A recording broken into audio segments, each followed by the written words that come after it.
Vamos então para o nosso estudo do O Livro dos Espíritos, capítulo 8, Emancipação da Alma. Nós vamos para o item também número 8, resumo teórico do sonambulismo, do êxtase e da dupla vista. É a conclusão desse capítulo 8, em que nós, como já comentamos, fazemos aqui o encerramento desse tema, que mostra, que fala sobre o espírito encarnado. Lembra que anteriormente nós falamos sobre o capítulo 7, observando a didática com que Kardec elaborou esse livro. No capítulo 6, por exemplo, nós temos no mundo espiritual como é que os espíritos vivenciam, e fazem suas escolhas, como são as relações no mundo espiritual, as percepções, como é o estado errante, enfim, tudo aquilo que o espírito vive no mundo espiritual, as lembranças que ele tem. Depois, no capítulo 7, o retorno à vida corporal. O espírito começa então a se preparar para poder voltar aqui à vida física. E depois, no capítulo 8, ele estando na vida física, como ele então vivencia as experiências espiritualmente, de emancipação, como é que ele tem essa relação com o mundo fora da matéria. Então isso é muito bacana, perceber essa sequência de ideias com que Kardec apresenta esse tema para nós. Vamos lá então aqui fazendo esse resumo de tudo que nós já estudamos, e estudamos bastante, inclusive, com artigos, com reflexões importantes. Temos aqui esse texto longo, mas nós vamos lá. Como ele é só mesmo um resumo, nós já vimos bastante coisa do que tem aqui, e nós vamos depois então para a Revista Espírita para trazermos aqui alguns artigos sobre esse tema. Então a questão aqui é número 455, é só ela que nós temos nesse item. Os fenômenos do sonambulismo natural se produzem espontaneamente e independem de qualquer causa exterior conhecida. Mas entre algumas pessoas dotadas de organização especial, podem ser provocados artificialmente pela ação do agente magnético. O estado designado pelo nome de sonambulismo magnético não difere do sonambulismo natural, senão pelo fato de ser provocado, enquanto o outro é espontâneo. Sonambulismo natural é um fato notório que ninguém pensa pôr em dúvida, apesar do aspecto maravilhoso dos seus fenômenos. Que haveria, pois, de mais extraordinário ou de mais irracional no sonambulismo magnético, por ser ele produzido artificialmente, como tantas outras coisas? Dizem que os charlatães o têm explorado, mais uma razão para que não seja deixado nas suas mãos. Quando a ciência se tiver apropriado dele, o charlatanismo terá muito menos crédito entre as massas. Mas enquanto se espera, como o sonambulismo natural ou artificial são um fato, e contra fatos não há argumentos, ele se firma apesar da má vontade de alguns, e isso no próprio seio da ciência, onde penetra por uma infinidade de portas laterais, em vez de passar pela central. E quando lá estiver plenamente firmado, será necessário lhe conceder o direito de cidadania. Então aqui era uma previsão de Kardec, imaginando que a ciência, se aproximando da técnica do sonambulismo, estudando tanto aquele que é natural quanto aquele que é artificial, poderia então reconhecer um mundo espiritual de uma forma patente, e não mais através de uma especulação ou sendo um objeto de fé. O que nós vemos de lá para cá foi uma separação entre os estudos espíritas e aquilo que a ciência procura estudar dentro do campo material. Essa separação não houve então uma nova aproximação.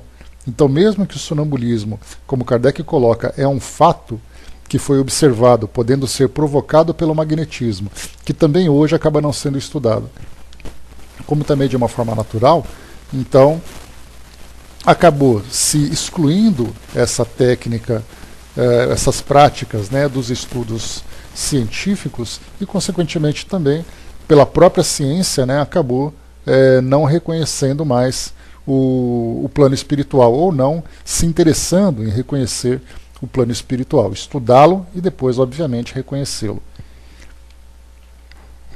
Diz aqui Kardec, para o Espiritismo, o sonambulismo é mais do que um fenômeno fisiológico, é uma luz projetada sobre a psicologia.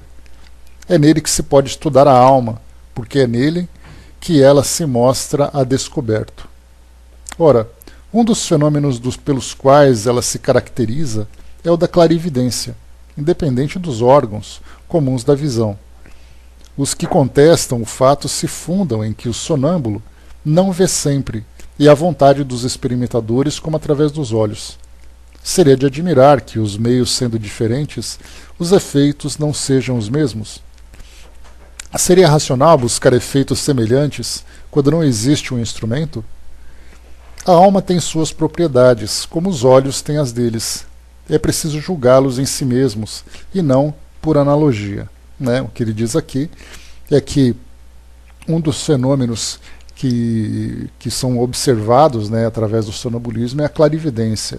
É a visão à distância, a dupla vista, né, como nós estudamos anteriormente. E não se pode esperar que, através dessa dupla vista ou dessa clarividência, o indivíduo tem a mesma visão que ele tem com os olhos naturais, né, com os olhos físicos. Porque é uma visão muito mais ampla, é uma visão muito mais profunda, muito mais sensível àquilo que não se pode captar pela visão comum, pela visão biológica, né, ou pela visão orgânica. A causa da clarividência do sonambulismo magnético e do sonambulismo natural é a mesma, um atributo da alma, uma faculdade inerente a todas as partes do ser incorpóreo que existe em nós e que não tem limites além dos que são assinalados à própria alma. O sonâmbulo vê em toda parte a que sua alma possa transportar-se qualquer que seja a distância. No caso da visão à distância, o sonâmbulo não vê as coisas do lugar em que se encontra o seu corpo, a semelhança de um efeito telescópico. Ele as vê presentes, como se estivesse no lugar em que elas existem, porque a sua alma lá se encontra realmente. Eis porque seu corpo fica como aniquilado e privado de sensações até o momento em que a alma se reapossa dele. Essa separação parcial da alma e do corpo é um estado anormal, que pode ter uma duração mais ou menos longa, mas não indefinida. É essa a causa da fadiga que o corpo experimenta após um certo tempo, sobretudo quando a alma se entrega a um trabalho ativo, né? Então, é interessante como Kardec coloca que quando se fala a visão à distância, né, estou vendo um acidente. Então não é aquela visão telescópica, né, como se eu estivesse aqui na posição em que eu me encontro e conseguisse ver aquela distância toda.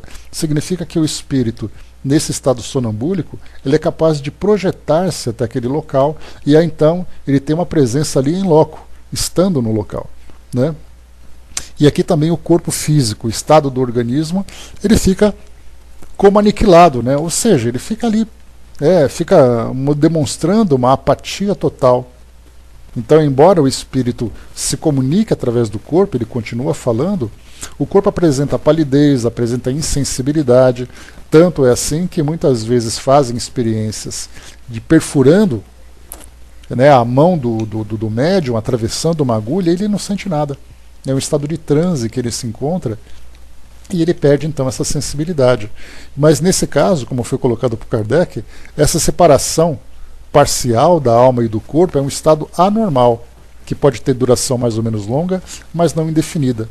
Essa a causa da fadiga que o corpo experimenta após um certo tempo, sobretudo quando a alma se entrega a um trabalho ativo, né? Nós vimos num artigo que nós lemos, na Alemanha, no caso daquele o espírito batedor de Belsdorff, né, de Dubelsdorff, se não me engano, que nós lemos, né, na Revista Espírita de 58, que era aquele caso daquele jovem, ou daquela jovem, né, ficou indefinido ali o sexo daquela jovem, que é médium, Então ela estava no estado de transe e ela começava então a falar, né, sobre temas, falar sobre fazer ali preces, apresentar temas ali, observações filosóficas profundas, né, para a idade dela. E ela estava presente, né, mas uma aparência, né, de um corpo, um boneco de cera, embora estivesse ali conversando. E aí então, quando retomava aquela sua condição natural, a aparência saudável voltava a se apresentar. A vista da alma ou do espírito não sendo circunscrita, ou seja, né, e não tendo sede determinada, porque circunscrita, nós temos a nossa visão circunscrita aos olhos. No caso do espírito, a visão não é circunscrita. Ele tem uma percepção global. Para nós é muito difícil termos esse entendimento, porque sai um pouco, né, daquilo que nós vivemos no nosso dia a dia.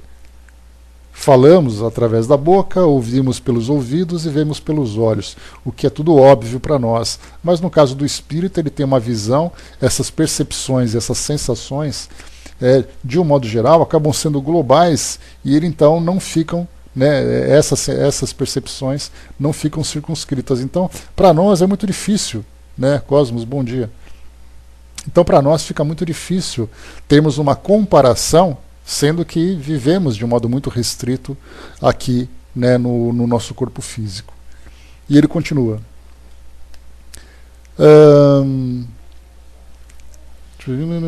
Tá. Eles vêm porque vêm, sem saber porquê nem como, pois a vista não tem para eles, como espírito, um lugar próprio. Se eles se reportam ao corpo, esse lugar parece estar nos centros em que a atividade vital é maior, principalmente no cérebro ou na região epigástrica, ou no órgão que, para eles, é ponto de ligação mais intenso entre o espírito e o corpo. Né? Essa ligação mais intensa, pelo que nós vimos aqui, ela varia muito de espírito para espírito. Então ele percebe, né, que se essa ligação se encontra mente-cérebro, ele percebe então que toda a sua percepção se dá exatamente na cabeça. Para outros espíritos, tem ali percepções espalhadas pelo corpo. É algo muito estranho para nós fazermos uma comparação. O poder de lucidez sonambúlica não é indefinido. Ou seja, o poder de lucidez sonambúlica não é indefinido. O espírito, mesmo quando completamente livre, é limitado em suas faculdades e em seus conhecimentos, segundo o grau de perfeição que tenha atingido. E é mais ainda quando ligado à matéria, da qual sofre a influência. É essa a causa porque a clarividência sonambúlica não é universal nem infalível, e tanto menos se pode contar com a sua infalibilidade, quanto mais a desviem do fim proposto pela natureza e a transformem em objeto de curiosidade e de experimentação. E isso significa que quando se faz experimentos para poder conhecer o alcance dessa faculdade do sonambulismo, que lembrando, né, que o sonambulismo ele não é uma faculdade mediúnica, ele é na verdade uma faculdade anímica que pode se transformar num recurso mediúnico a partir do momento em que há uma interação com o mundo espiritual, mas é um recurso anímico. Então, naturalmente, naqueles grupos, principalmente naquela época, nós falamos do século XIX, onde o magnetismo era algo estudado e trabalhado também, inclusive sendo fonte de renda para muitos magnetizadores, né, para muitos, entre aspas, profissionais, né, da área da saúde, né, que faziam essas técnicas. Lembrando que o magnetismo animal ele foi se desenvolvendo, ele começou a se desenvolver no século XVIII, a partir de Mesmer, né, que era ali o mais interessado em conhecer as aplicações. Então viram ali que, como inicialmente Mesmer era um médico, um psiquiatra, e ele trabalhava com pacientes através do magnetismo para ver o alcance dessa cura, e aí então isso acabou se difundindo na Europa. Através do magnetismo começaram a perceber que a aplicação magnética levava algumas pessoas ao transe sonambúlico, E aí então fazia aquela relação, o magnetismo artificial provocado pelo sonambulismo. E aí, naturalmente, como essas aplicações despertavam a atenção, naturalmente também surgiram grupos de estudiosos para tentar entender de que forma que o magnetismo poderia ser aplicado, de que forma que o sonambulismo era provocado, qual era o alcance do sonambulismo, e aí começaram a fazer os testes. Alguém que inicialmente se apresentava e entrava em transe sonambúlico com essa aplicação era convidado por esses estudiosos para fazer testes, fazer experimentações. E aí então provocavam o sonambulismo, começavam a fazer pergunta até onde ele conseguia ver, o que ele sentia, com quem ele falava, né, com algo muito natural. Só que muitas vezes acabava entrando em frustrações, porque aí perguntava, olha, você pode me explicar sobre tal teoria? E a pessoa vai dizer, não, eu não conheço isso. Só que uma outra pessoa que entrou num transe sonambúlico tinha uma capacidade intelectual maior do que ela tinha no estado de lucidez. Então ficava aquela frustração. Mas fulano conseguiu, né, entendia sobre esse assunto, por que você não entende? Então imaginavam que todo sonâmbulo, entrando nessa faixa mais elevada de consciência, teria ali uma ciência de tudo. Só que, na verdade, como Kardec lembra, depende muito do grau de perfeição e do grau de evolução de cada indivíduo. E a mesma coisa também com relação ao alcance. Então, você consegue me dizer o que acontece em tal cidade, com tal pessoa? Ele vai dizer não. Poxa vida, mas por que você não consegue se o outro consegue? Então, começaram a fazer esses vários testes, né? Bom dia, Brás. Então, por isso que foi colocado para nós esse parágrafo. Eu vou fazer a leitura para a gente poder encaixar nessas ilustrações que eu trouxe para vocês. O poder de lucidez sonambúlica não é indefinido. O espírito, mesmo quando completamente livre, é limitado em suas faculdades e em seus conhecimentos, segundo o grau de perfeição que tem atingido. E é mais ainda quando ligado à matéria, da qual sofre a influência. Essa a causa porque a clarividência sonambúlica não é universal nem infalível. E tanto menos se pode contar com sua infalibilidade, quanto mais a desviem do fim proposto pela natureza e a transformem em objeto de curiosidade e de experimentação. Então, embora estudassem, explorassem essa faculdade, nós vimos ali que chegavam algumas vezes em frustrações, que é inclusive o que acontece também até com a própria mediunidade. Convidavam médiums para poder participar, então fazia com que o médium, olha, vamos testar a sua mediunidade.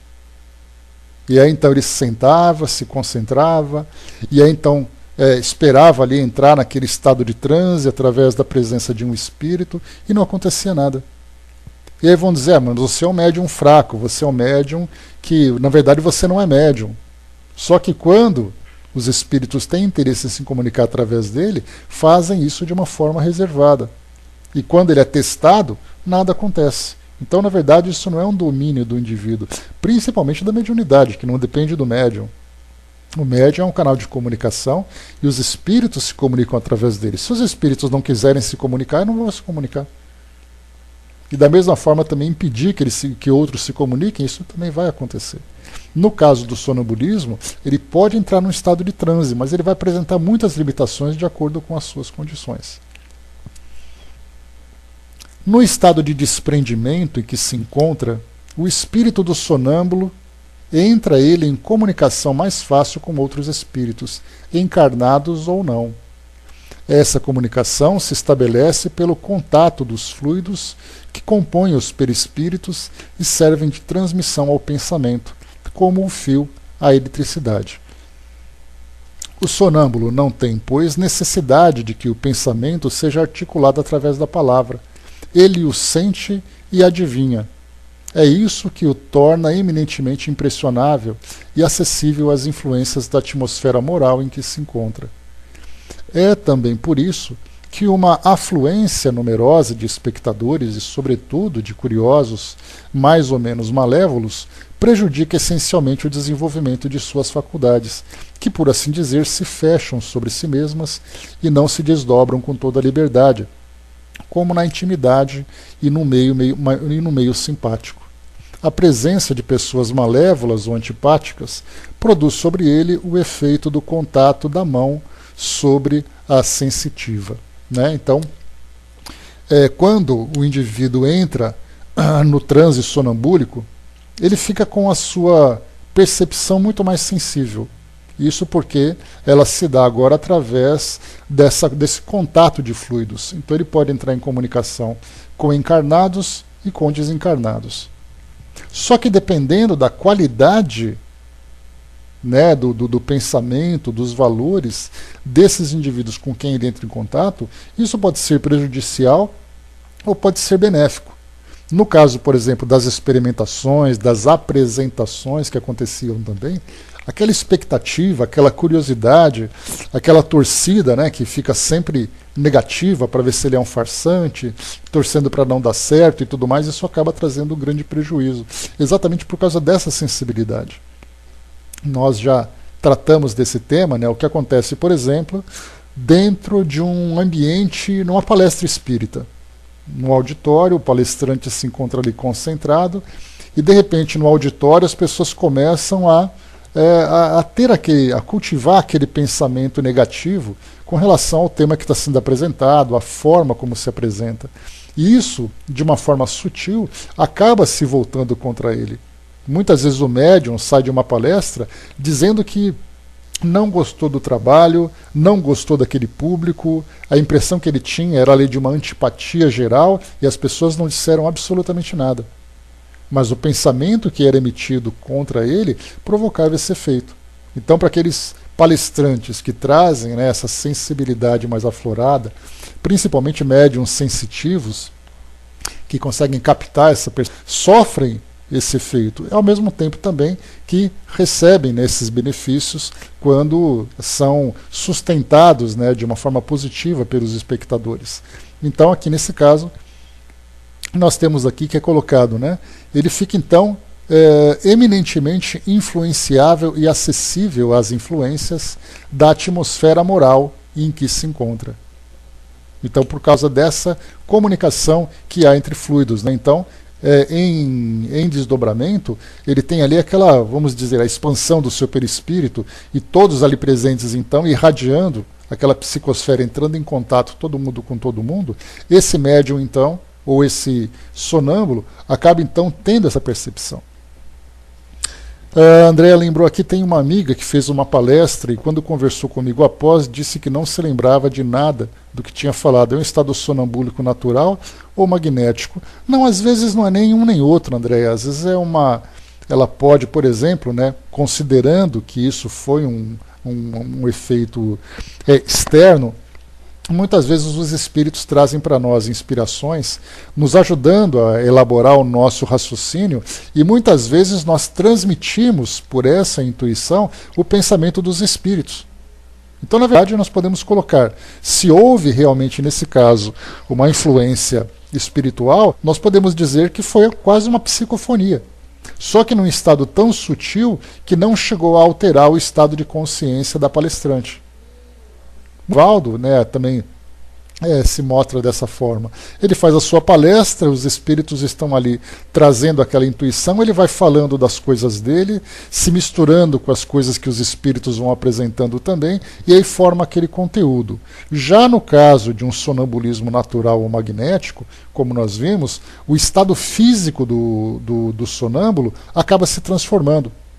A pessoa fica com uma aparência diferente. Ela sai daquele estado espontâneo, natural de um caso de uma palestra, né? Então precisaria observar esses pequenos detalhes, né, esses fatores, para saber, por exemplo, né, qual foi a condição física dela, qual foi o seu grau de consciência, se aquilo que ela comentou foi assim uma amnésia completa, se foi parcial, se foi dentro daquilo que ela planejou, se isso aconteceu outras vezes, né? Então pode ser anímico? Pode ser mediúnico? Também pode. Porque nós lembramos que no caso da psicofonia, nós temos ali o médium que é o médium inconsciente, o espírito fala através dele, que na verdade fala através do seu aparelho fônico, mas não passa pela sua consciência, então depois que ele fala alguma coisa, ele não sabe o que foi falado. Então ele sai do ar, o espírito toma conta do seu corpo, fala e depois ele volta.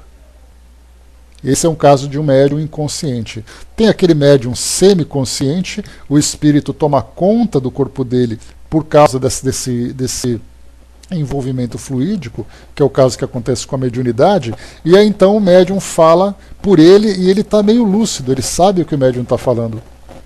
É o caso, por exemplo, dos médiuns de psicografia, de psicofonia, que controlam aquilo que os espíritos falam.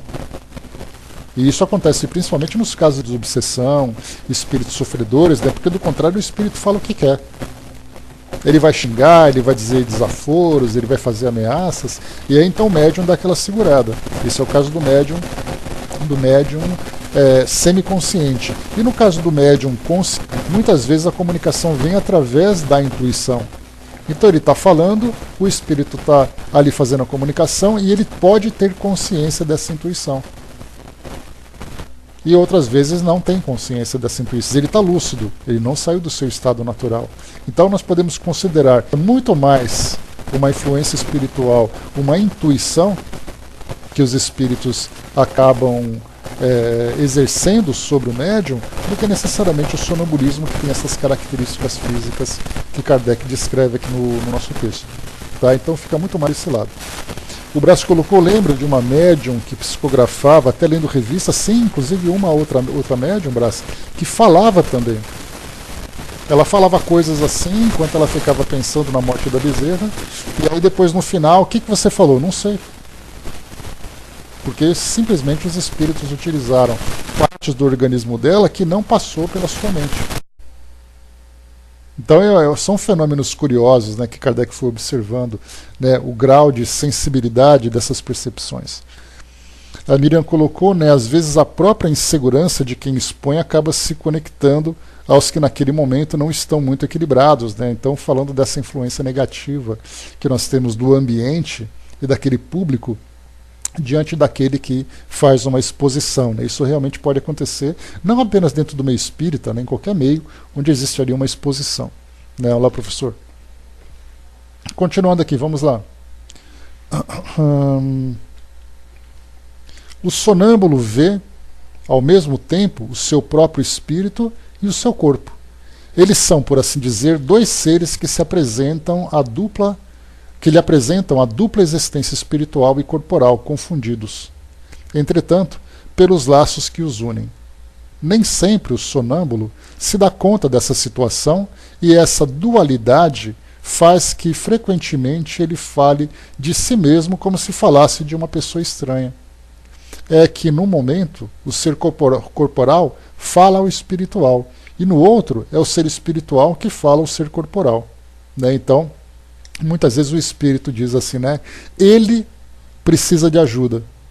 E nesse ele precisa de ajuda, ele está falando dele mesmo. Só que ele vê o seu próprio corpo. Esse é um fenômeno curioso. O espírito, então, nesse momento do sonambulismo, ele tem na sua consciência uma separação de quem é ele como espírito e de quem é ele como corpo. Uma confusão natural que acaba acontecendo. O Brás colocou, quando eu frequentava a palestra, eu conseguia ver a bioenergia do palestrante, às vezes muito grande. Eu mudava de ângulo para tirar minhas dúvidas, se não era engano óptico. Né? E pode acontecer mesmo, né, Brás? Né, eu tenho uma prima que eu conversava com ela, e a gente estava conversando e tudo mais, ela falou assim, eu estou percebendo em volta de você uma luz. Assim, como se fosse assim uma pequena irradiação em volta. Né? Então, na verdade, não era algo especial meu, era algo que ela percebia nas pessoas. Então, eu olhava e percebia como se fosse um pequeno contorno luminoso em volta das pessoas, que, na verdade, isso pode ser registrado, né, na fotografia Kirlian, que isso acabou depois, né, sendo estudado, analisado, né? Então as pessoas fizeram essa experiência e mostravam essa irradiação, que na verdade é essa bioenergia que acabava se irradiando em torno das pessoas. E nós temos pessoas que têm essa sensibilidade de ver isso, que na verdade também não é através dos olhos físicos, né? É aquela dupla vista que vai percebendo esse aspecto invisível que existe em torno de nós, né? Seria essa aura, né, chamada, né, de um modo geral, essa é a aura dentro desse vocabulário chamado, esotérico, né? Então, nós podemos dizer que é esse campo bioenergético em torno de nós, né? É a mesma coisa também, né? Já foi detectado ali numa palestra. Pois é, Bras, então são nomes, né? Cada grupo vai dando um nome diferente, né? Então, né, nós chamamos de bioenergia porque de fato é uma energia que irradia do organismo, né? Mas ao mesmo tempo também é o perispírito que pode ser percebido, né? Essa irradiação. O espírito adquire um acréscimo de conhecimento e de experiências em cada uma de suas existências corpóreas.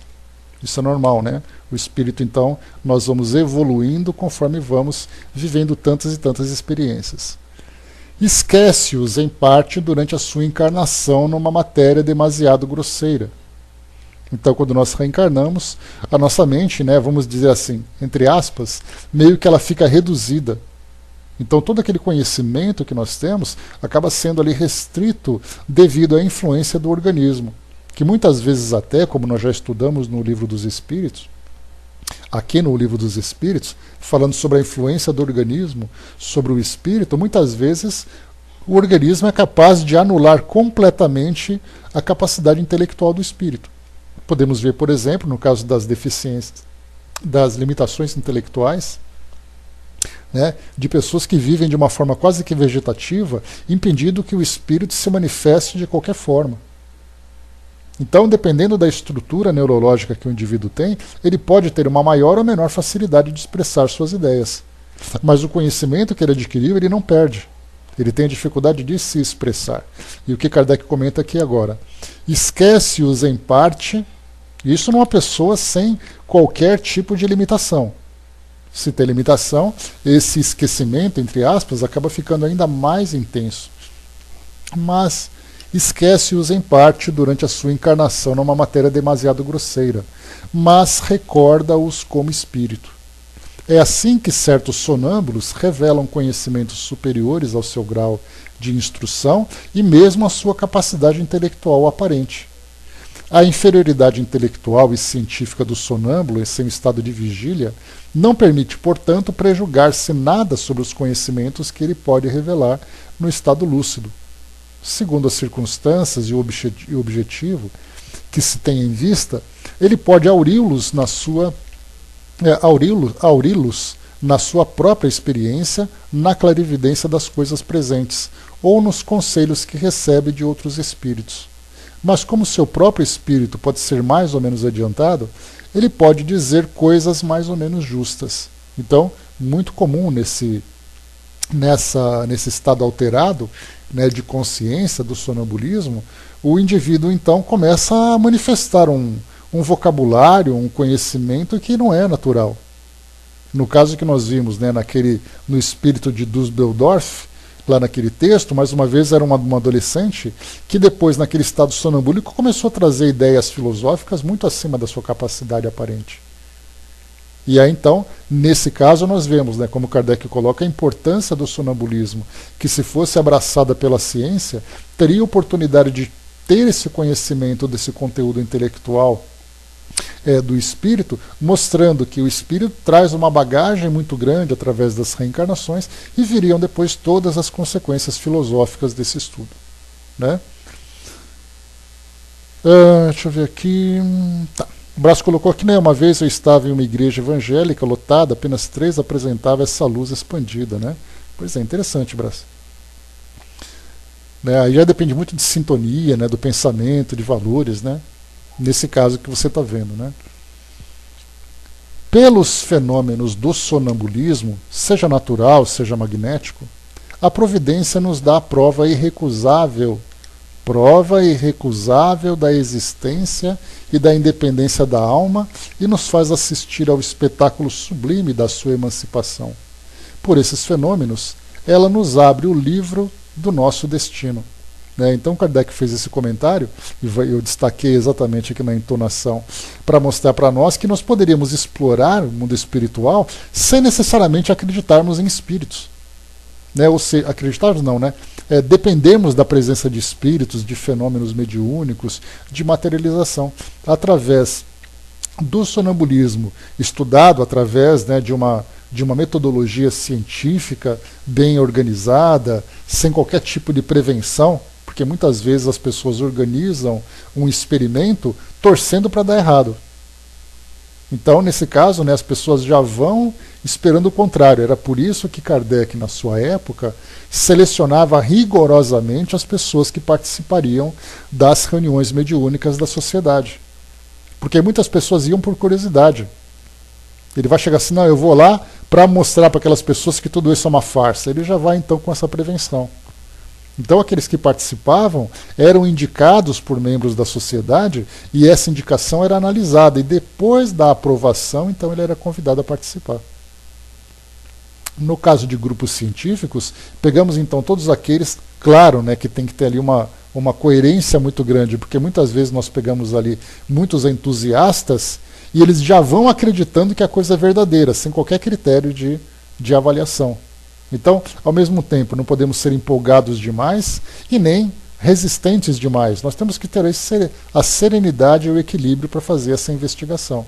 Então, fazendo esse tipo de análise, seria possível conhecer essa realidade do mundo espiritual sem necessariamente depender de fenômenos mediúnicos. Quando o sonâmbulo descreve o que se passa à distância, então, quer dizer, é inegável, se você tem ali um sonâmbulo e ele, então, no estado de transe, é capaz de descrever algo que acontece à distância, a pergunta é, como ele faz isso? E aí, então, a ciência procuraria todas as respostas. Será que alguém disse para ele? Aí já seria uma farsa. Será que ele está inventando? Seria uma ilusão. Será que isso é uma realidade? Se é uma realidade, como isso acontece? Então, é possível fazer esse experimento, mas nós tivemos, então, essa separação, essa dicotomia da ciência com os estudos espíritas. Não falamos de ciência e religião, porque religião é baseada muito na fé. E muitas vezes uma fé cega, como nós vemos hoje na nossa sociedade. Mas simplesmente analisando os estudos espíritas, que são realizados baseados numa metodologia científica, e os estudos científicos baseados, né, naquele conceito cartesiano, né, aquele conceito mais clássico. Então, poderia simplesmente analisar, vamos ver. Então, o indivíduo nesse estado de transe é capaz de perceber algo que acontece à distância. Então, significa que a sua mente se projetou até lá. E aí, então, nós temos a parapsicologia, que faz essa análise. Só que a parapsicologia analisa a mente, não analisa o espírito. Então, ele é capaz de ter essa visão à distância. E aí nós temos, então, no caso da telepatia, né, da criptostesia, que nós vimos ontem, né, esse nome difícil. Então, da telestesia, né, que é essa visão à distância. Então, tudo isso poderiam ser dado nomes, né? Então, no sonambulismo isso seria possível. Agora, não houve interesse, lamentavelmente, né? O Hermes colocou, né, aí que entra o centro frontal, né? Então, poderia, né, Hermes, no estado de transe sonambúlico, não apenas fazer ali aquelas perguntas naquela experimentação prática, mas fazer uma análise clínica com imagens e tudo mais. O indivíduo no estado sonambúlico coloque num aparelho de ressonância magnética e faça uma imagem do funcionamento do seu cérebro durante esse momento. Né? Então, tudo isso pode ser analisado também, né? Essa capacidade de ver à distância, você diz, né? Tico até colocou, né? Por isso espiritualistas, católicos e protestantes ficam fora, como Kardec definiu, mas não se segue daí que creia na existência dos espíritos em suas comunicações com o mundo invisível. Sim, né? São espiritualistas, mas não necessariamente espíritas. Não espírita no sentido de ser espírita, né? Mas de se interessar em conhecer a realidade do mundo espiritual. E aí fica baseado na fé. E eu acredito em espírito, mas baseado naquilo que é apresentado, sem me preocupar com essa realidade. E continua para nós aqui, então, o que eu estava dizendo. Quando o sonâmbulo descreve o que passa à distância, é evidente que ele o vê, mas não pelos olhos do corpo. Vê-se a si mesmo no local e de lá se sente... E para lá se sente transportado. Lá existe, portanto, qualquer coisa dele. E essa qualquer coisa não sendo o seu corpo, só pode ser a alma ou seu espírito. Enquanto o homem se extravia nas sutilezas de uma metafísica abstraída e ininteligível, abstrata ou ininteligível, na busca das causas de nossa existência moral. Deixa eu ver aqui, só ler de novo, pessoal. Enquanto o homem se extravia nas sutilezas de uma metafísica, abstraía e ininteligível na busca das causas de nossa existência moral. É um texto mal escrito aqui. Deus põe diariamente sob os seus olhos e sob suas mãos os meios mais simples e mais patentes para o estudo da psicologia experimental. Então aqui falamos do sonambulismo, né? O êxtase é o estado pelo qual a independência entre a alma e o corpo se manifesta de maneira mais sensível e se torna, de certa forma, palpável, né? Nós estudamos sobre o êxtase e vimos os perigos, né? E vimos o grau de emancipação quase que no limite, quase não, no limite dessa emancipação, a ponto de pôr a vida da pessoa em risco dependendo das circunstâncias. No sonho e no sonambulismo, a alma erra pelos mundos terrestres. No êxtase, ela penetra no mundo desconhecido, o dos espíritos etéreos, com os quais entra em comunicação, sem, entretanto, poder ultrapassar certos limites, que ela não poderia transpor sem romper inteiramente os laços que a ligam ao corpo. Um fulgor resplandecente e inteiramente novo a envolve. Harmonias desconhecidas na terra a empolgam. Um bem-estar indefinível a penetra. Ela goza, por antecipação, da beatitude celeste e pode-se dizer que pousa um pé no limiar da eternidade, né? Então, tanto o sonambulismo como o sonho, o espírito, então, fica ligado nos mundos terrestres. Já no êxtase, ele se eleva nas faixas mais elevadas, mais superiores dos espíritos puros. Ou dos espíritos, na condição de espíritos felizes, né, como Kardec classificou. No estado de êxtase, o aniquilamento do corpo é quase completo. Esse aniquilamento, ele quer dizer, né, que seria ali a prostração. Então, fica quase completo, né? Ele só conserva, por assim dizer, a vida orgânica. Sente-se que a alma não se liga a ele mais por um fio, que um esforço a mais poderia romper sem remédio. Nesse estado, todos os pensamentos terrenos desaparecem para dar lugar ao sentimento puro, que é a própria essência do ser imaterial. Todo entregue a essa contemplação sublime, o estático encara a vida como uma parada momentânea. Para ele, o bem e o mal, as alegrias grosseiras e as misérias desse mundo não são mais que fúteis incidentes de uma viagem da qual se sente feliz ao ver o termo. Acontece com os estáticos o mesmo que com os sonâmbulos, uma lucidez por ser mais ou menos perfeita, e seu próprio espírito, conforme for mais ou menos elevado, é também mais ou menos apto a conhecer e a compreender coisas. Verifica-se neles, às vezes, mais exaltação do que verdadeira lucidez, ou melhor dito, sua exaltação prejudica a lucidez. É por isso que suas revelações são frequentemente uma mistura de verdades e erros, de coisas sublimes e de coisas absurdas, ou mesmo ridículas. Espíritos inferiores aproveitam-se muitas vezes dessa exaltação, que é sempre uma causa de fraqueza, quando não se sabe vencê-la para dominar o estático. E para tanto se revestem aos seus olhos de aparências que o mantêm nas suas ideias e preconceitos no estado de vigília. Esse é um escolho, mas nem todos são assim. Cabe-nos julgar friamente e pesar as suas revelações na balança da razão. Né? Então, como nós estudamos no nosso encontro anterior, os estáticos entrando nesse estado de emancipação, nesse grau tão elevado, muitas vezes sim entram em emancipação, mas ao mesmo tempo mostram uma exaltação, geralmente, né, influenciada pela fé que alimentam. Então, pensam que estão no paraíso, pensam que estão encontrando com Deus, pensam que estão no meio de anjos, que são na verdade dogmas, né, que foram ensinados, né, durante a formação religiosa que tiveram, e aí quando voltam vão falar do paraíso, vão falar de anjos, como se isso fosse uma realidade. E nesse caso muitas vezes nós encontramos influências de espíritos que trazem imagens mais confusas ainda. E isso, em vez de ser um benefício, porque o estático, voltando ao seu estado de consciência, ele vai relatar aquilo que ele viu. Dependendo do tipo de influência que ele recebe, ele vai começar a inventar histórias que vai parecer muito mais um louco do que, na verdade, uma pessoa lúcida.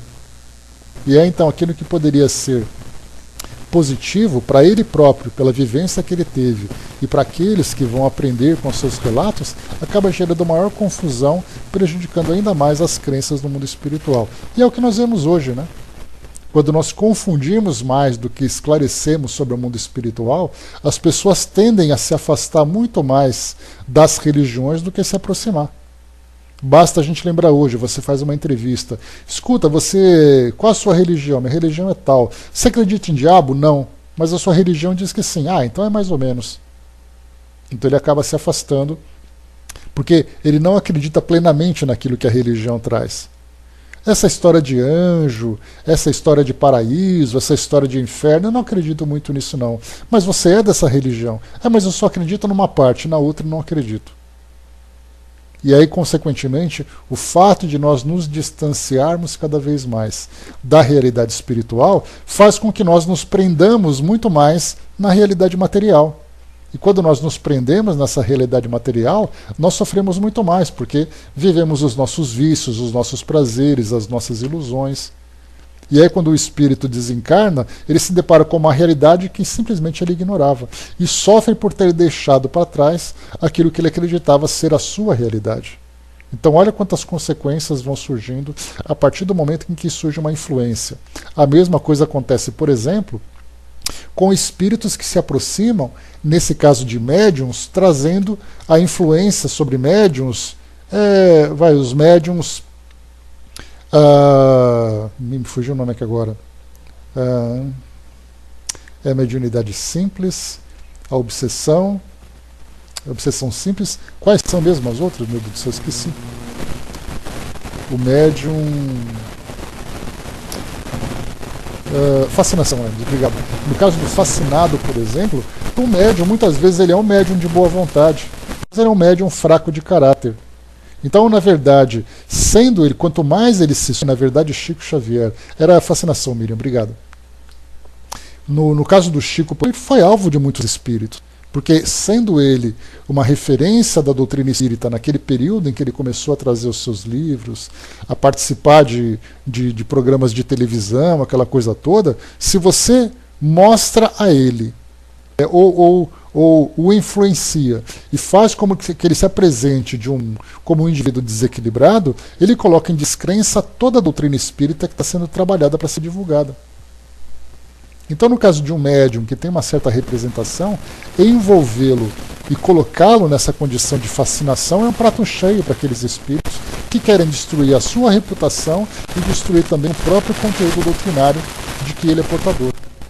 Então, os espíritos inferiores muitas vezes não querem necessariamente destruir o indivíduo, né, fazendo com que ele caia, com que ele sofra, com que ele morra. Basta simplesmente desmoralizá-lo. E essa desmoralização vem muitas vezes através dessa influência sutil, tanto da fascinação, como é o caso, por exemplo, no caso que a gente coloca no caso do êxtase. Então, quantos religiosos, né, que nós tivemos lá, lembram que eu comentei com vocês, do livro A Mediunidade dos Santos, nós tivemos ali religiosos no passado que foram canonizados, né, e depois beatificados e depois canonizados por causa dos relatos que tinham nesse estado de transe. Viraram santos. Agora vamos imaginar, por exemplo, um indivíduo que é religioso e ele depois entra nesse estado de êxtase, como foi o caso de Santa Teresa d'Ávila, e depois volta trazendo esses relatos. As pessoas vão dar aquela torcida no nariz e dizer assim: Eu não acredito que ele viu isso. Para mim isso aí foi fantasia, isso aí foi ilusão. Então, na verdade, 90% do que aquela pessoa que teve esse estado de êxtase, entrou nesse estado de êxtase, 90% era verdadeiro.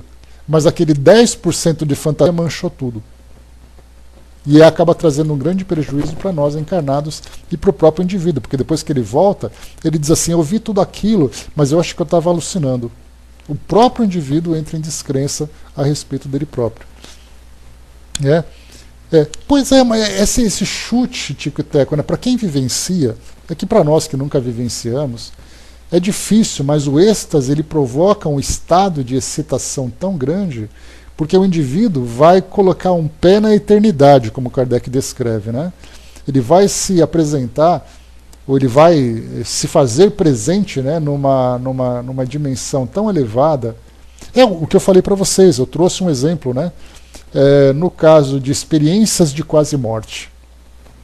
Lembram que eu comentei sobre isso? A gente não tem esses estudos feitos por Kardec nessa época, porque, sei lá, acho que não surgiram, né, as situações para ele poder observar tudo isso, até porque a medicina daquela época era uma medicina ainda muito rudimentar, e a pessoa, quando estava no estado de coma, ou ela morria, ou sei lá o que, né?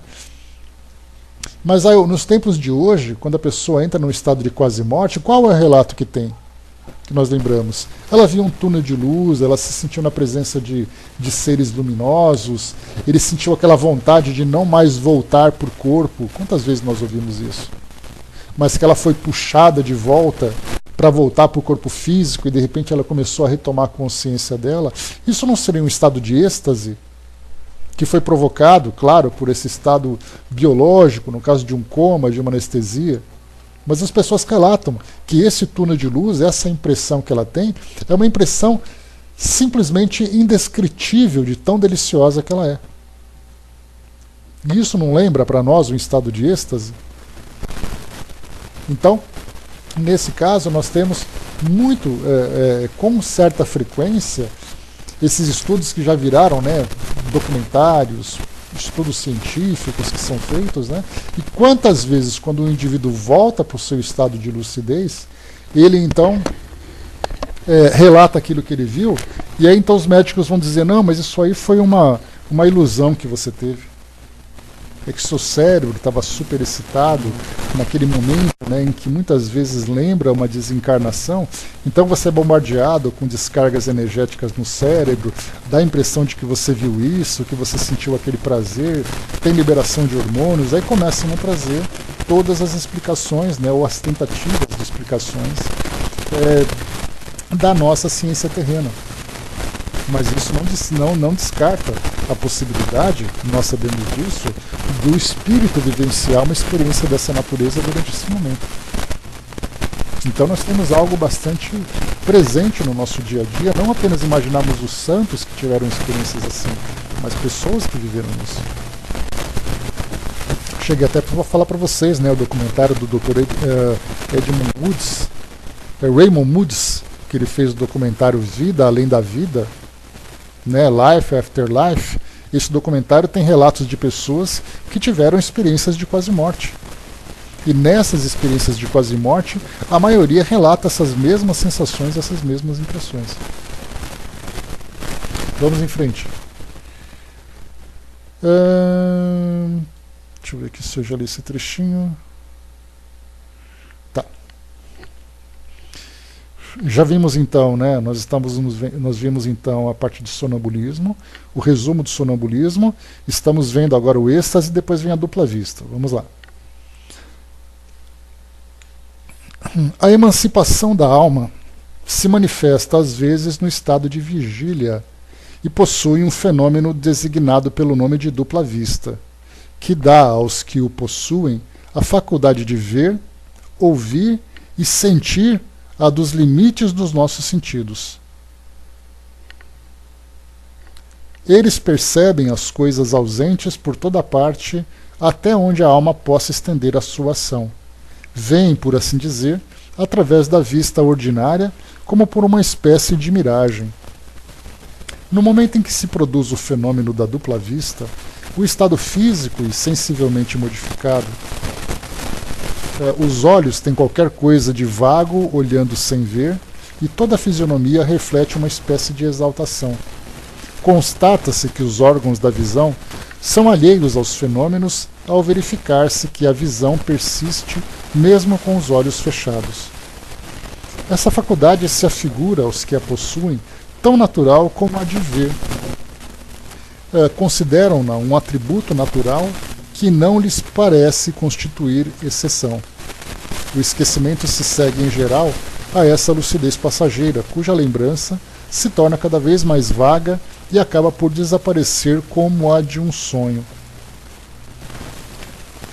O poder da dupla vista vai desde a sensação confusa até a percepção clara e nítida das coisas presentes ou ausentes. No estado rudimentar, ela dá a algumas pessoas o tato, a perspicácia, uma espécie de segurança nos seus atos, a que se pode chamar a justeza do golpe de vista moral. Mais desenvolvida, desperta os pressentimentos, ainda mais desenvolvida, mostra acontecimentos já realizados ou em vias de realização. O sonambulismo natural, né, nós vimos nessa parte da dupla vista a diferença que no sono a pessoa está adormecida, no sonambulismo e no êxtase ela entra num estado de transe, sendo que um é muito mais próximo à realidade terrena e o outro numa dimensão espiritual mais elevada, e na dupla vista a pessoa está absolutamente lúcida.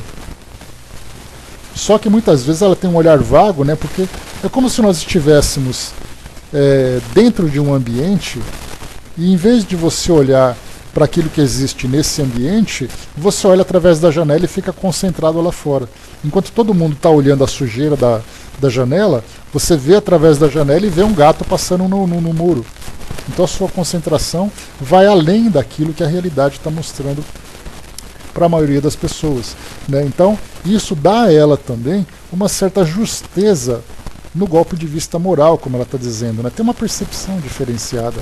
Pode ver aquilo que é próximo, pode ver aquilo que é distante, pode ver aquilo que acontece naquele momento, num local distante, né? Então vários fenômenos vão acontecendo durante esse momento da emancipação, ou melhor, da dupla vista. E para concluir aqui, o sonambulismo natural e artificial, o êxtase e a dupla vista, não são mais que variedades ou modificações de uma mesma causa. Esses fenômenos, da mesma maneira que os sonhos, pertencem à ordem natural. Eis porque existiram desde todos os tempos. A história nos mostra que eles foram conhecidos e até mesmo explorados desde a mais alta antiguidade, e neles se encontra a explicação de uma infinidade de fatos que os preconceitos fizeram passar como sobrenaturais, né? Então, a gente lembra que a palavra sobrenatural é aquilo que está acima do que é natural. Então, o extraordinário, o sobrenatural, o metafísico, o fantástico, né, é algo muito presente hoje e acaba despertando muito mais em nós, né, uma certa rejeição àquilo que não faz parte da nossa realidade, do que se entendermos isso como um fato natural. Então, sendo naturais e não sobrenaturais, nós encontramos ali, claro, né, uma certa raridade em alguns fenômenos, em que algumas pessoas têm ali uma constituição orgânica que favorece a manifestação desses fenômenos, enquanto que outros não. Mas o fato disso se apresentar a um e a outros não significa que isso seja algo sobrenatural. É como se fosse a inteligência, né? Algumas pessoas têm maior intelectualidade, outras menor. E aqueles que têm mais não são sobrenaturais. A inteligência é vista como natural. Isso porque a inteligência hoje faz parte da nossa vida, do nosso cotidiano. Agora, quando nós estudamos aqueles fenômenos que fogem da nossa realidade física, aí sim nós procuramos, né, explicações através das nossas ciências e não são encontradas. Então, por isso nós encontramos também a própria manifestação mediúnica, no caso das materializações, da presença dos espíritos, das comunicações, tudo isso é chamado de sobrenatural. Né? Então, essas explicações que nós temos aqui. Para finalizarmos, temos uma nota de rodapé de Herculano Pires, que ele diz assim para nós: todos esses fenômenos estão hoje cientificamente provados pelas ciências parapsicológicas, embora certos pesquisadores pretendam fazê-los acomodar-se ao materialismo. Veja-se o que diz a respeito dessa acomodação a resposta à questão 446 neste livro. Né? Então, 446, deixa eu ver aqui, nós estamos na 455, então vamos lá, para 446. Só um instantinho para a gente colocar aqui.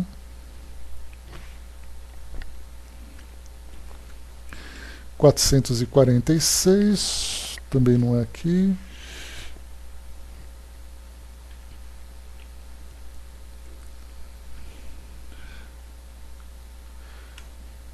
(446) Os fenômenos do sonambulismo e do êxtase poderiam acomodar-se ao materialismo?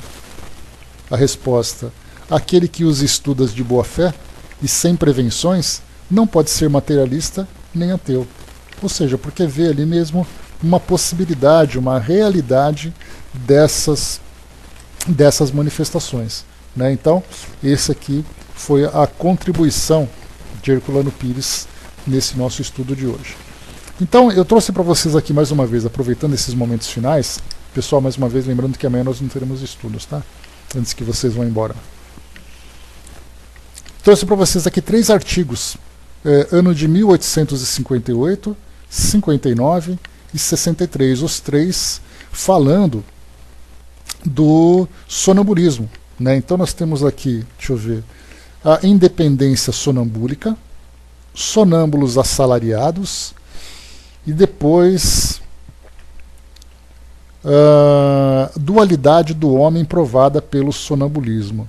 Eu vou pegar aqui esse sonâmbulos assalariados, que é a parte mais interessante para nós, que vai até trazer para nós aqui um acréscimo a respeito da mediunidade, daqueles que cobravam e tudo mais. Né?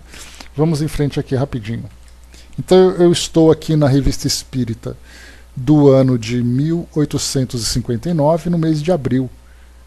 Sonâmbulos assalariados. Diz assim para nós: um de nossos correspondentes nos escreve a propósito de nosso último artigo sobre médiuns mercenários, perguntando se nossas observações também se aplicam aos sonâmbulos assalariados. Lembrando, né, que esses sonâmbulos assalariados eram aqueles sonâmbulos que, por exemplo, traziam um receituário. Então, chamava ali a pessoa, já vimos até sobre isso, né, Edgar Cayce, né, o médium, o profeta adormecido, como ele era chamado, viveu ali até a década de 1960, se eu não me engano. Ele então tinha um consultório inicialmente de receituário, depois ele começou a trazer ali as suas profecias, né?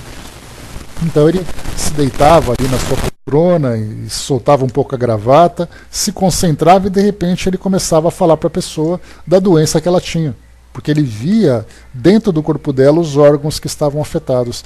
E depois ele fazia ali a sua receita. Aí, nesse caso, analisando o fenômeno, nós lembramos então que nós tínhamos ali alguém que dizia para ele o que era para prescrever. Um fenômeno bem interessante esse daí. Né? Edgar Cayce, se vocês tiverem oportunidade, leiam sobre ele. Então, os sonâmbulos assalariados. Se quisermos remontar à origem do fenômeno, veremos que, embora possa ser considerado como uma variedade de médium, o sonâmbulo é um caso diferente do médium propriamente dito. Com efeito, esse último recebe suas comunicações de espíritos estranhos, que podem vir ou não conforme as circunstâncias ou simpatias que encontram. O sonâmbulo, ao contrário, age por si mesmo. É seu próprio espírito que se desprende da matéria e vê mais ou menos bem conforme o desprendimento seja mais ou menos completo. É verdade que o sonâmbulo se acha em contato com outros espíritos que o assistem mais ou menos de boa vontade, em razão de suas simpatias, mas definitivamente é seu espírito que vê e pode, até certo ponto, dispor de si mesmo sem que outros tenham o que repetir e sem que seu concurso seja indispensável. Disso resulta que o sonâmbulo que busca uma compensação material à custa de um esforço por vezes grande, decorrente do exercício de sua faculdade, não tem que vencer as mesmas suscetibilidades que o médium que não passa de um instrumento. Então, olha só que ponto interessante de Kardec. Ele fala sobre a questão, né, comercial do exercício do sonambulismo, que foi exatamente o que perguntaram para ele. E ele diz que o sonâmbulo não tem por que se preocupar se cobra ou não, porque é ele próprio que faz isso. No caso de um médium, a questão moral é o médium se coloca à disposição de um espírito se comunicando. Então, na verdade, quando há a cobrança do médium, o médium não cobra pelo tempo que ele dispôs para poder fazer aquele trabalho, ele cobra pelo conteúdo. Que é o que acontece hoje, né? Adivinha o que acontece na sua vida, né? Venha fazer não sei o quê.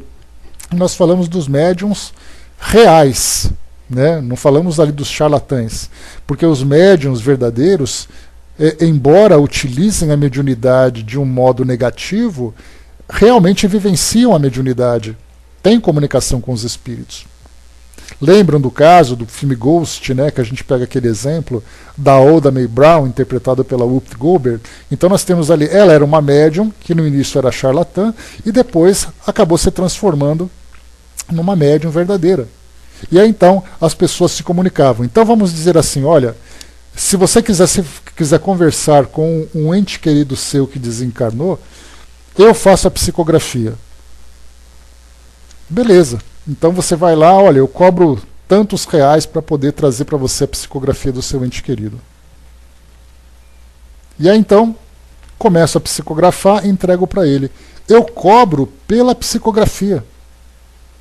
E cobrando por essa psicografia, é aí que vem a grande injustiça. Porque não é o médium que fez, foi o espírito que trouxe. Então se ele dissesse assim, olha, supondo que eu faço isso porque eu deixei de trabalhar para poder vir para cá. Então eu dispus desse tempo. Então, na verdade, quem se comunicou foi o espírito, mas o tempo é meu. Até aí seria ali uma desculpa que o médium utilizaria. Agora, no caso do sonambulismo, o trabalho é integralmente dele. O espírito pode, eventualmente, se comunicar, trazer para ele uma informação para ajudá-lo no tratamento que ele vem apresentando. Mas, nesse caso, né, nós temos ali uma situação diferente. Porque é ele próprio que faz. Então, no caso dos magnetizadores, no caso dos sonâmbulos, né, todos eles nesse caso, vamos encontrar então uma situação semelhante. Além disso, sabe-se que a lucidez sonambúlica se desenvolve pelo exercício. Ora, aquele que disso faz uma ocupação exclusiva adquire tanto maior facilidade quanto mais coisas vê, e com as quais termina por se identificar, assim como com certos especiais que lhe voltam mais facilmente à memória. Numa palavra, ele se familiariza com esse estado que, por assim dizer, torna-se o estado normal, nada mais o surpreende. Os fatos, aliás, estão aí para provar com que presteza e com que clareza podem eles ver, donde concluímos que a retribuição paga a certos sonâmbulos não constitui obstáculo ao desenvolvimento de sua lucidez. A isso fazem uma objeção.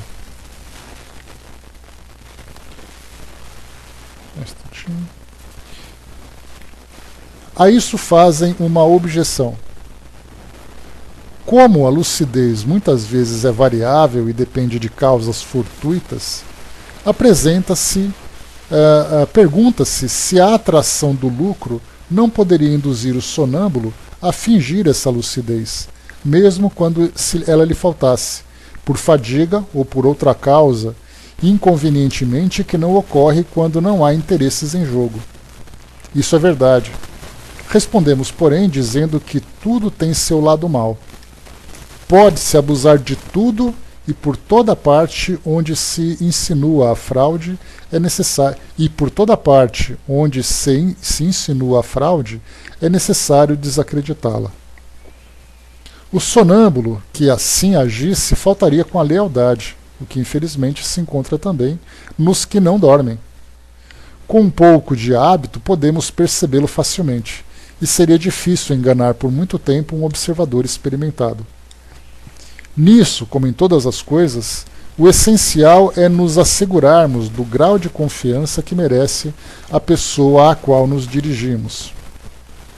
Se o sonâmbulo não assalariado não oferecesse esse inconveniente, não se deve supor que a sua lucidez seja infalível. Como qualquer outro, ele pode enganar-se, caso esteja em más condições. A esse respeito, a experiência é o melhor guia. Em resumo, não preconizamos ninguém. Chegamos a constatar notáveis serviços por uns e por outros. Nosso objetivo era somente provar que se pode encontrar bons sonâmbulos numa e noutra daquelas condições. Então, vimos aqui a parte interessante quando Kardec fala da questão comercial, do sonâmbulo, que é a mesma coisa que acontece no magnetizador. Porque ele diferencia aquele que é magnetizador e aquele que dá um passe mediúnico, onde, através do seu magnetismo, ele tem a contribuição dos espíritos para fazer um tratamento de cura. No caso do magnetizador, é uma aplicação, é uma técnica que ele utiliza de uma doação própria. Eu tive um caso, só para a gente poder concluir aqui, que não vai dar tempo da gente ler os outros artigos, um caso de uma colega que veio me perguntar, né, já que ela sabia que eu estudava a doutrina e tudo mais, ela veio me fazer uma consulta. Ela disse assim, deixa eu lembrar qual era o tratamento que ela fazia. Não era cura prânica. Eu não me recordo, me fugiu agora o nome do tratamento que ela fazia. Mas era tipo reiki, né? Ela falava assim, olha, eu sou espírita, mas eu estou estudando reiki. Quando eu aplico reiki, eu posso cobrar por sessões? E aí então, claro, né, eu falei assim, vamos responder à luz da doutrina espírita. Não, era o reiki mesmo, Andréia, obrigado. Eu falei assim, vamos responder à luz da doutrina espírita para evitar, né, que seja ali uma opinião pessoal. E Kardec colocava exatamente isso. Lá no próprio Livro dos Médiuns, no Evangelho segundo o Espiritismo, dai de graça recebestes, nesse caso do reiki, era um tratamento bioenergético da parte do médium.